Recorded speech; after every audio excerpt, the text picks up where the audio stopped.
Have you ever wondered how a Swedish farm boy built a whopping $58.7 billion fortune? Hello everyone and welcome back to Brand Breakdown. Today's video is all about the enthralling story of Ikea, a company that's become synonymous with stylish yet affordable home furnishings. We'll dive into how Ikea grew to become a global titan of industry and discuss all the psychological tricks that I'm certain all of us will have fallen for the second we stepped foot inside one of their incredible labyrinth-like stores. So let's start with its name. Ever wondered why it's called Ikea? Well, it's not just a random combination of letters. The genius behind it is Ingvar Kamprad, the founder. The story goes like this. Ingvar grew up on a farm called Elmtarud in a quaint village called Agunnarud. Those are the places that gave birth to the name. The I and K from Ingvar Kamprad, the E from Elmtarud, and A from Agunnarud. The Swedish province of Småland where Ingvar grew up wasn't exactly known for its fertile lands, so farming was a tough gig. But you know what they say, necessity is the mother of invention. People here had to be tough, innovative, and, well, stubborn to survive. And Ingvar's family was no different. They were the creative kind, always finding ways to make ends meet. Ingvar's mum started a guest house and his grandfather ran the biggest country store around. Young Ingvar, with a mind keen on numbers and a knack for learning, started his entrepreneurial journey at just 5 years old. He began selling matches, a household essential. By the time he was 10, he was already a mini businessman on wheels, cruising around his neighborhood selling everything from Christmas decorations to fish and pencils. And you know what's even cooler? He didn't just want to make money, he wanted to help people by offering great stuff at affordable prices. With an innate sense of business, he also started to save his small profit to invest later. But he was just too young to set up the big business he had in mind. So fast forward to 1943 when Ingvar was 17, and something amazing happened. His father rewarded him with a small sum of money for doing well in school, despite Ingvar's dyslexia. And what did our young entrepreneur do? He took that money and founded Ikea. About 2 years into launching Ikea, Kamprad started using milk trucks to deliver his products. In 1947, he kicked things up a notch by selling furniture made by local craftspeople. Yet, it wasn't all smooth sailing. By 1955, manufacturers were throwing a fit, boycotting Ikea over Kamprad's rock-bottom prices. But did that slow him down? Not a chance. He rolled up his sleeves and decided to take matters into his own hands. In 1956, a game-changing moment shook up the furniture world. Ikea made a bold move towards flat-packed furniture. Imagine this, no more bulky, fully assembled pieces hogging up space. Kamprad realized that if he designed furniture to be put together at home, he could slash production and shipping costs. Those savings, they went right into the customer's pockets. And let's not forget, this was just one of the jaw-dropping ideas Kamprad had up his sleeve. In 1958, Kamprad opened the first Ikea store in Älmhult, Sweden. What drove Kamprad? A simple yet revolutionary idea. Chic, modern furniture couldn't be a luxury only for the well-off. He believed in making affordable, stylish pieces for everyone. It wasn't just about the money, he genuinely wanted to serve the people. And the world loved his vision. Soon, Ikea's distinctive blue and yellow stores started popping up around the world. From Asia to Europe, from America to Australia, Ikea's footprint expanded, making it a global household name. Fast forward to today and the impact of Ikea is beyond incredible. With over 450 stores spread across more than 50 countries, this once humble startup has become a giant in the world of retail. People don't just shop at Ikea, they trust it. Just in a year, from September 2015 to August 2016, the Ikea website pulled a staggering 2.1 billion visitors, and in 2016 alone, the brand's retail sales hit a whopping $43 billion. So what's their secret? Big stores, huge variety, or unique names? Firstly, let's talk about the interesting names of their products. How does a kitchen table end up being named Björksnäs? And let's not forget about the Umberlig frying pan or the Normas wine rack. What's the story behind those? These impossible to pronounce names are thanks to founder Ingvar Kamprad. Actually, Kamprad battled with a learning difficulty called dyslexia. Remembering complex item codes was not easy for him, so he kept it simple.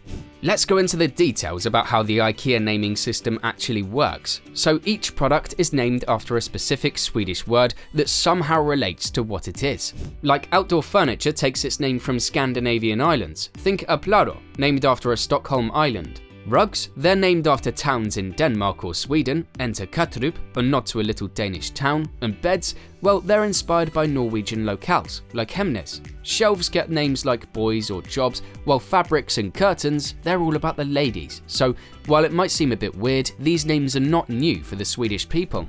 But what makes Ikea stand out isn't just its wallet-friendly prices, sprawling showrooms, and quirky product names. Nope, it's the clever tactics and mind games they play that keep us coming back for more. Researchers over at University College London did some digging and found out that a whopping 60% of what we buy at Ikea is actually impulse purchase. That means we're leaving with things we never even knew we wanted when we walked in. And Ikea also believes up to 80% of our buys are totally illogical.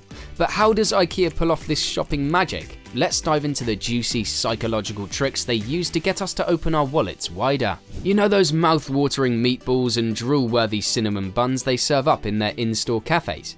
It's not just about filling your tummy. By dishing out delicious yet reasonably priced food, Ikea makes sure we stick around longer. Seriously, they're selling over 1 million meatballs worldwide, and folks are loving every bite. The food scene at Ikea is no joke. It rakes in a staggering $2.24 billion in grub sales every year, and that's about 5% of their total income. And guess what? 30% of Ikea shoppers are in it just for the eats. But it's not just about the food sales. These yummy treats put us in a great mood, and that mood influences what we buy and how much we drop on it. A study from 2012 surveyed around 700 shoppers, and guess what they found? The food court feasters spent over double on furniture than the non-eaters. Now let's unravel the mystery of Ikea's store layout. Yep, it's like a maze on purpose. They're not just trying to confuse you, it's a clever strategy. They're pulling off something called the Gruen effect. It's when a store layout gets you so lost, you forget why you even walked in there, and the next thing you know, you're tossing impulse buys into your cart. Most other stores let you roam free and explore at your own pace, but Ikea? They've got a different plan. See, other retailers follow these 3 rules when setting up shop. Keep it clear, easy to figure out where things are. Stay accessible, easy to navigate. Good view, you see the products and layout clearly. But guess what? Ikea flips the script. Need a rug? Well, get ready to stroll past bedroom sets, lamps, bathroom stuff, and kitchen gear. This maze-like setup does a few cool things. You see more stuff. While usual stores only let you glance at 1/3 of their goods, Ikea parades you past everything. The more you see, the more you're tempted to grab. Fake scarcity. If you're on the fence about something, you're more likely to toss it into your cart because, hey, who wants to backtrack through this maze later? Mystery vibes. You can't predict what's around the corner, which gives you that what's next excitement and leaves you exploring deeper. Oh, and mirrors. Ikea loves setting up scenes with mirrors to make products feel familiar. Ever notice how they show stuff in a whole room context? It's like they're saying, hey, imagine yourself using this. Wouldn't it be awesome? And when you can picture yourself enjoying something, you're way more likely to snag it. They sprinkle in a bunch of mirrors so you can see yourself and your family living it up in those rooms.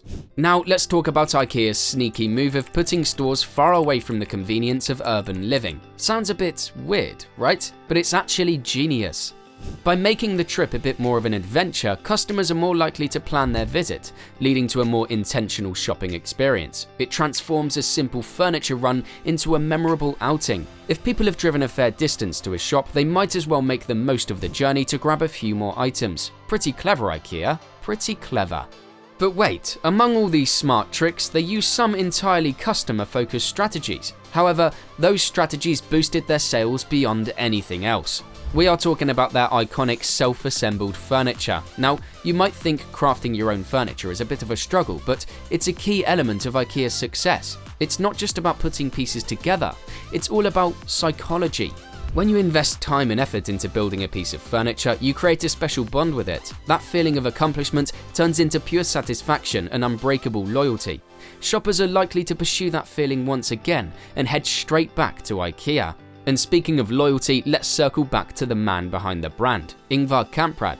Not only did he revolutionize furniture shopping, but he also demonstrated incredible generosity. In his lifetime, Kamprad was known for his modest lifestyle and his dedication to charitable causes. In 2018, he died as the 8th richest person in the world, thanks to his control of a $58.7 billion Ikea fortune. His personal assets were confirmed at about $130 million at the time of his death, but guess what?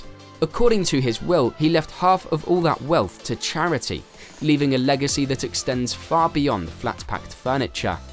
Now, as the world shifts towards e-commerce, Ikea has shown its resilience by adapting to the changing times. They've made their online mark, making sure they're accessible to a whole new generation while still holding on tight to what makes them unique: affordability, style, and making every customer smile. So that's how the vision of a young entrepreneur transformed the way we shop for and interact with furniture. So, next time you're wandering around that maze-like Ikea store or assembling that bookshelf in your living room, remember the brilliance behind those strategies and the incredible mind that made it all happen. Thank you for watching till the end. If you liked this video, give it a thumbs up and don't forget to hit the subscribe button. See you in the next video. Until then, stay tuned.